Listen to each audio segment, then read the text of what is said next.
what we're looking for. Very good. Passion, emotion, enthusiasm. We'll be our best today. Absolutely. Best version of yourself. Have a great press, David. Well, other than asking about why you have grass all over your back, can you talk about any guys you're closer to getting back that you think will be able to work in the next day or two that haven't so far? Nobody really knew than what we've talked about before. We've had a few guys that are working their way back, and we're still kind of day-to-day with them. I don't think we'll have anybody new out there today. We'll see how they do with their work today and tomorrow being the day off, and hopefully we'll get a couple more of them back on Friday. You got moved up on the first team. Just talk about why that happened. Well, just injury and opportunity. Spence isn't here, and Dez has done a really good job for us. He's an instinctive player. He has a little bit of a knack for making plays both in the run game and also affecting the quarterback. And he, like a lot of guys, are getting stronger, and I think you're seeing that a little bit too. So you want to give these guys a chance. And, we've talked about it each of the last couple of days. Defensive line's a position where you can use a lot of rotation. It's just natural to do that. So those guys, you'll see some of those second and third guys moved in, mixed in with the first guys, maybe more than you will at some other spots. This is a guy that you guys didn't even initially sign right after the draft and only started one game as a senior, 26 tackles, I think. Can you just talk about the journey that he's taken to get here to be with the runner with the ones? Yeah, I think that's an important value that we have in our organization, that it really doesn't matter where you come from. First-round pick, college free agent, guy we had in a rookie mini camp, guy we had in a rookie mini camp as a tryout guy. Look at these guys, give them an opportunity to let them show you what they can do, and then try to make your best decision. And he's just one of those guys. We're really, really impressed by him, that initial mini camp, and we just kind of looked at each other and said, hey, he might be better than a couple of these other guys that we signed right after the draft. So we gave him an opportunity, and he grew and grew. I keep saying this about him. He was kind of young in his body last year. I mean, he just needed to get stronger, and that's the case with a lot of guys coming out of school, and he's worked very hard over the course of the season and the off season. I think you see that, and you add that to some of his natural instincts as a player to find the ball and make some plays. You got to give this guy more opportunities. Transition from over back outside back and in, a little slower than what you thought.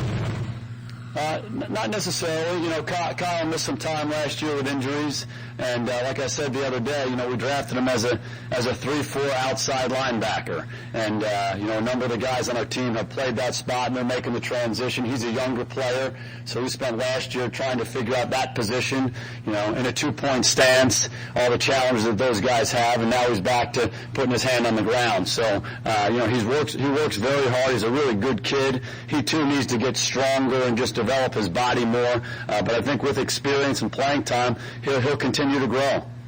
Keeping in mind what you've said about versatility, why specifically is Bass, at least right now, more well-suited to be an end and Hatcher and tackle than vice versa? I don't know that I've said that. I think you haven't said that, but that's what it is. I think when you look at Hatch, like we talked about yesterday, Hatch has great versatility. I mean, you could make a great argument that he could play any one of the 4 defensive line spots in this scheme. And so for right now, you think about what is the position he will most likely play, and he'll probably play more inside. But when you're talking about your defensive line on first and second down, but then certainly when you're talking about him on third down, there's room for versatility. There's room for moving guys around, creating matchups, and the versatility that he has to play both spots, I think we'll be able to see as training camp goes on. Is there a big difference traits-wise for a left defensive end over a right defensive end in this scheme? I would say there is a difference. The right defensive end, the defensive right guy is really the elite pass rusher. If you think about most teams in the NFL, and this is a huge generalization, are right-handed teams. The tight end will line up to the right. And all teams in the NFL have tight ends line up both sides, but typically they're more right-handed. So the open end is to the offense's left, the right defensive end player. That's the position that DeMarcus Ware plays. He's the elite pass rusher, but you certainly want all 4 of your guys, particularly the guy on the other side, the left defensive end, to be able to rush as well. He might be playing over the tight end a little bit more. You might want a more stout player over there. we'll play a 6 technique, which means head up over the tight end, so he has to handle that block a little bit more as opposed to being out in space and just purely rushing the passer. Coach, can you talk about the secondary a little bit, and Matt Johnson in particular, and how he's looking this year? Yeah, Matt's a guy we really liked coming out in the draft a couple years ago, and he had an injury-plagued rookie season. I think he probably practiced less than 10 times, but in those practices we saw enough of him that we liked him. We kept him on the roster for most of the season. He's a smart football player. He's instinctive. He just needs to play more. He simply needs to be out on the field and practice more and play more at the NFL level. And we're going to give him a chance to do that. And when they play, if they go about it the right way, they're prepared, they learn from their experiences, they grow. And he just needs to have an opportunity to do that. When he didn't finish practice yesterday, were you wondering if there was any here we go again stuff that was coming with him? Well, you're always trying to evaluate your guys, individually, like what exactly happened. He has had a history of some hamstring issues. We didn't think it was that. There are some guys on your team, we've talked about it with a couple of them over the last couple of years, who sometimes you have to protect them from themselves. They're so conscientious, they're so willing to prepare and get themselves ready that sometimes you have to dial them back a little bit, and Matt's one of those guys. And we just got to make sure that he's healthy and fresh and rolling. He's had a good first few days of training camp. Again, we just need to give him some more experience playing, both on the practice field and certainly when the preseason games come. When you see Dez diving all over the place, making catches, is he one of those guys that you may have to consider dialing back a little bit on the practice field? Well, you never want to take away that passion that he plays with. My reference there was probably more the actual reps that they take. We always are wanting to teach our players how to practice. We never want players on the ground in practice in terms of tackling or pulling guys down. But if you're a receiver, in games you're going to have to dive for balls. And so in practice, that's a natural instinct, particularly for a guy like Dez who loves to go and get that thing. So that's just part of his nature, part of his DNA, and part of what makes him the kind of player he is. Same thing applies to Sean Lee, because he's doing the same kind of stuff. Yeah, he's probably the best example of that. And Sean Lee typically impacts the offense more than Dez does, because he tackles guys, and you guys are around here for Bill Bates for about 15 years, and Bill Bates is the nicest person on the planet until he gets between those stripes, and he just tackles everybody. And he did that forever, and he tackled him to the ground, and he would say, I'm sorry. You pick him up, and you do it the next play. And some guys just have that, and you love that, and you have to constantly teach them how to practice, but you love that nature that they have. Wilcox has a little bit of that. Wilcox tackles way too much in practice, and you kind of coach both sides of it. Hey, keep doing that, but don't do that. You know what I'm saying? When we talked to Dez yesterday, he mentioned he sees himself as a rising leader on this team. What do you make of that, and what kind of influence can he have on the young guys coming in? Yeah, we talked about it, the other day about where you lead from. You can lead from any position on a football team. Backup players can lead, and they really lead by example. When you use the right word, it's influence. How do you influence other people? And Dez is a very influential guy. I think when young players come in and see how he practices, sees his passion for the game, boy, that influences them. This is how you play at this level. And to be honest with you, guys who are his contemporaries, guys who are older than him, more veteran players see him and say, wow, that's how you're supposed to do it. And, different people lead different ways. You have to lead authentically. And some people are loud, some people don't say a word. You can have equally strong influence. He certainly does on our football team. Now that you've been in close quarters with Monty Kiffin for a while, what are some of the best adjectives you've used to describe Coach? Well, I use this word a lot. I've probably used it 5 times already in this press conference, passion. He certainly has a great passion for it. We had a coaches clinic the other day at Cowboys Stadium for a lot of the youth coaches and the high school coaches in the Texas area. I think in the Dallas area, I think it was probably over 500 people. And the first rattle out of the box, the first person who stood up at the podium about 9 o'clock in the morning was Monty Kiffin. And I think he blew him away. And I think he blew him away first and foremost for his passion and love for the game. Obviously, he's seen a lot of football in his life. He was a heck of a player back in the day. I don't know if you guys know this, but Monty Kiffin in 1958 was the Nebraska Athlete of the Year. Athlete of the Year. He's told me that 412 times since I met him. No, but he was a heck of a player. He's been a heck of a coach for a long time. His expertise is, he's one of those guys that, he's forgotten more than most people will ever know because he's seen so much ball and gone about the right way. But for me, more than anything else, is his love of the game, his love to coach and to teach players, and he's got great juice, and it's infectious. It's fun to be around. Dez talked, as has been mentioned, he talked yesterday about buying into you and pouring the team to be leaders, individuals step up to be leaders. Could you envision him being a captain? Is that something the guys still vote on? Absolutely, the guys vote on it. It's premature. We'll vote on that at the end of the preseason. But, whether or not any of these guys are captains, that doesn't absolve them from any leadership responsibilities. And, Dez is leading by how he's practicing. He loves the game and practices really hard and plays really hard. And I think that's infectious. It's a great example for his teammates.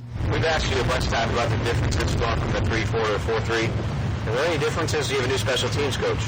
Is it vastly different to what Versatility does to what Joe D did for the years he was here? Well, from a scheme standpoint, if you watch us, really in all the areas, we'll have some different schemes that we'll use this year that we've been working on. It's just part of what Rich does and what we believe in special teams right now. So we'll do that. There are different ways that we practice, and he's just one of those guys. I've told you guys before that I was with him in 2004, and I was on a practice field for about 10 minutes, and I said, "Wow, who is that?" That's how you coach ball. And he had such an impact on that football team and those players. And, when your special teams coach influences all the guys who play special teams and then also all the guys on the team, that's a really positive thing. And we were fortunate for years around here to have Joe Avisano be our special teams coach. And he was outstanding. Maybe one of the best coaches I've ever been around. His influence on guys it really lasts forever, both as players, coaches, and as people. And I think Rich has a lot of those same traits. He just has an infectious personality. He's on these guys hard, but they love to play for him. And, he's just a great guy to be around. I think you guys are seeing that right in front of you every day in practice. You were watching the tape last night with the battle of Dez and also with Claiborne. Was there anything Claiborne was doing wrong? Not necessarily. I think the coverage was really good all day long. Dez calling down the right sideline against Brandon Carr as well. And, if you're putting a clinic reel together on how to cover a guy in press coverage, you might use that example, unfortunately, till the ball got there. Dez has those traits to be able to understand where that defender is, see the ball, and just react to it and go get it. So it's a great battle. It's a great battle. It's something we really promote. We'll do one-on-ones really each and every day in some form or fashion, and it's just really good for your football team to see those guys battle, see them work so hard, and just compete against each other. They're both going to benefit from it, and our team is as well. Mo isn't quite as big as Brandon. Is it a good idea for him to watch his physical style, Brandon's, try to do the same thing? Well, I think you have to be the player you are. But Mo is a physical player. He's probably not quite as strong as Brandon is right now, but he's a physical guy. He's got good length in his arms. He can be a really good press corner. And the other thing that he has that really a lot of the real good corners have is he can really run. And so when you can really run and catch up, you can be more aggressive at the line of scrimmage. So he's continuing to work on that, continuing to work on his technique. And when you have Dez and Miles and some of the other receivers we have working against you, you're going to get better, as the receivers are as well. Yesterday was your first pad, and how would you assess how it went? I thought it was okay. I think players need to understand how to play in their pads. Big emphasis by the league to have everybody wearing full pads, thigh pads and knee pads. And, the first time you put your shoulder pads on and your football pants with your helmet and all that stuff, it feels different. And, you just got to somehow get comfortable with it. You got to kind of, cut this thing, tighten this thing down, just kind of make it feel right, make it fit on your body so you carry your pads well. I think there was a little of that going on with all of our players and just understanding the physical nature of the game. We had 12 off-season practices in helmets and jerseys. And then we had 2 practices with the helmets and jerseys. Now we're into full pads. And now some of those A-gaps that you're jumping through as a defensive player don't exist anymore because the offensive line can defend itself a little bit better. And, it's what the game is. And we're pretty clear in telling our guys that stuff we've been doing in the past is a great foundation. But this is the start of football. And you start to evaluate guys a little bit better. I thought it was a good start. We obviously have a long, long way to go. How have you seen the rapport between Dez and Tony evolve on the field? Well, I think it evolves every day, and hopefully it gets better. I would say this about both those guys. They're both very instinctive players, and I think we saw that right from the start.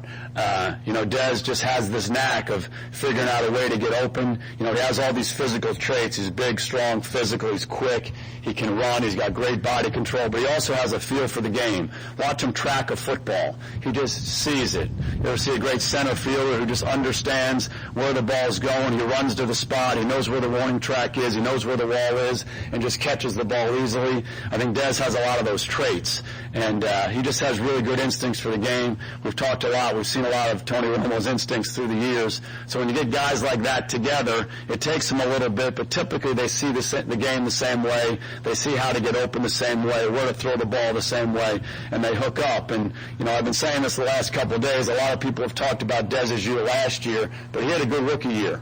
He had a good year, too, and certainly he got better and better last year, but he's shown a lot of really good traits since he's come into this league. Are you comfortable with what you have in defensive line, or is that an area of concern? Well, we anticipate bringing a couple guys in today to kind of shore up the depth there. Jay Ratliff being out, Anthony Spencer being out, and so we're going to try to address that with some guys who we think might have a shot to compete in some way for us, and then hopefully those guys will get back and we'll get the rotation going again. But it's obviously still early for everybody on our football team. You don't want to rush anybody back. We'll bring some reinforcements in today, though. What is the plan now for working Ratliff back in? When do you think he'll be able to get back in? No, he's working. He's in rehab and doing all the stuff he needs to do, but we don't anticipate him being on the field at least until next week, and it might be a couple weeks. But again, that's still early. We played the extra preseason game. We're here a week earlier than everybody else, so we're going to err on the side of caution with those guys. Is it just the hamstring concern with him, or is it still coming off of the operation in the season? Hard to specify exactly what it is. Most recently, it is the hamstring, but we were going to be cautious with him in regards to his groin and the other issues that he had last year. So he looks good. He's working hard. We just got to take it day by day, and hopefully he'll be back soon. Eric Rodgers an easy fit into that right kind of guy mode. He sure is. He sure is, and he's made a lot of plays, too, early on. He's one of those young guys who's learning quickly, and he's showing us what he can do, which is go and get the football. In the past, when you've had guys jump off sides or have a false start, you've taken that guy out. Now it looks like you're taking everybody out. One of the things that we really emphasize from a coaching staff standpoint and throughout our team is the word accountability. And, we have to take accountability for what we're doing, and we have to hold each other accountable. And, we have to get better in the area of pre-snap penalties. There's no secret about that. And, it's a whole unit thing. It's the offensive unit or the defensive unit. Everybody's responsible for that. On offense, it's the quarterback's cadence, making it friendly for the offensive lineman. And obviously, it's the offensive lineman, receivers, backs, and tight ends' responsibility to stay on sides. And so we feel like it's a good idea to make sure that it's not only the guy who does it, it's everybody. And, the sequence right now is if the ones jump off sides, have a pre-snap penalty, the twos will go in. If the twos jump off sides, have a pre-snap penalty, the threes will go in. Now, I told those guys, if the threes jump off sides, have a pre-snap penalty, the ones are going back in. And if you're a three, you don't want that to happen, because those ones are some of the best players we have, and they get plenty of reps. They don't want more reps, and so we think it's a good accountability system. We got to make sure we get the behavior right on both sides of the ball. How much of a difference does anybody expect to see a coordinator make, being on a new offensive coordinator or a new defensive coordinator? How much of a difference? Yeah, how much of an impact in terms of Statistically or anything like that?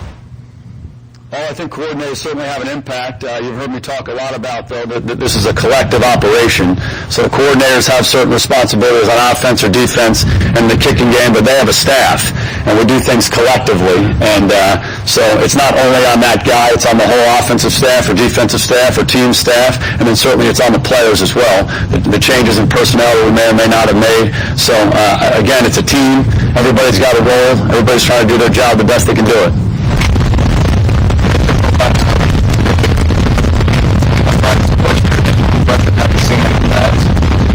He's impressive. He practiced in helmets and jerseys the way he practiced in pads. He's been tackling guys all spring long, and that's a good thing. And I say that honestly. It's a challenging thing for a coach because you want guys to play hard. I had the good fortune years ago to play with Sam Mills. You remember the late, great Sam Mills? Unbelievable football player. Played for a long time. And just was outstanding, played the right way. but he would drive people crazy in practice because he would tackle everybody. It was the Bill Bates syndrome, and so you have to somehow manage those guys. You want to promote the physicalness. You want them to play that way, particularly that position. He's a strong safety. He's a middle linebacker. You love those traits in that guy, but at the same time, you got to help them figure out how to do it in this kind of a setting. So it's a constant battle with him. We're continuing to promote the physicalness without him hurting anybody. Okay, guys. Have a great day. Huh? No blue practice today. I apologize for that. 4 o'clock. Everybody out there.